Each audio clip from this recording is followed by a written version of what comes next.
You've already scanned the room and identified exactly who is uncomfortable, who is faking a smile, and exactly where you'll sit to avoid being the center of attention. While everyone else is just hanging out, your brain is running a sophisticated diagnostic on every micro-expression and subtle shift in the social atmosphere.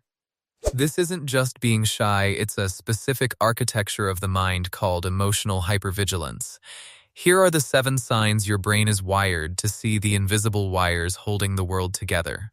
First, you likely grew up in what researchers call a high-contingency environment. This means you learned early on that actions had immediate, real-world consequences, and you didn't have a buffer or a safety net to catch you. Because you couldn't always count on an adult to be there, your brain learned to predict outcomes 3 steps ahead of everyone else, just to stay safe. Second, you possess a hyperactive self-awareness that acts like an internal narrator. When you're talking to someone, you aren't just listening. You're editing your own responses in real time, checking your eye contact, and managing your social performance. This next-in-line effect is so taxing that you often forget the most basic details like someone's name because your working memory is too busy babysitting your own behavior. Third, you have a low stimulation preference, meaning your nervous system is calibrated differently than the crowd. While others get a dopamine hit from the noise and chaos of a stadium or a party, you find those environments draining because your brain is absorbing too much data at once. For you, home isn't just a place to sleep, it's the only charger that actually works because it's the only place where you control the lighting, the noise, and the vibe. Fourth, you are a master of deeper encoding. You might forget a label or a title, but you never forget the texture of a person or the specific look on their face when they said something that mattered. Your brain ruthlessly prioritizes emotional patterns and complex stories over semantically empty information like a surname. Fifth, you use irony or detachment as a psychological shield.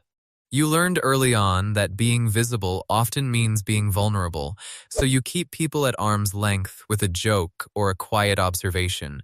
It's not that you aren't passionate, it's that you've built emotional armor to protect yourself from the rug being pulled out from under you. Sixth, you have a relationship with authority that is based on competence, not titles. Because you watched incompetent authority figures make mistakes during your formative years, you don't follow someone just because they have a fancy label. You respect the person who gets their hands dirty and figures it out, not the one who just talks a big game. Finally, your default mode is aggressive self-reliance. You would rather spend hours flipping a bike upside down to fix a chain yourself than ask for help, because asking feels like admitting defeat. This independence was forged in an era where you had to be your own supervisor, making you the person people turn to in a crisis, even if you never ask for a thank you.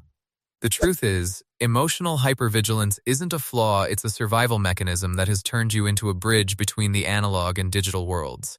You aren't broken or too sensitive, you are simply processing reality at a higher resolution than the people around you.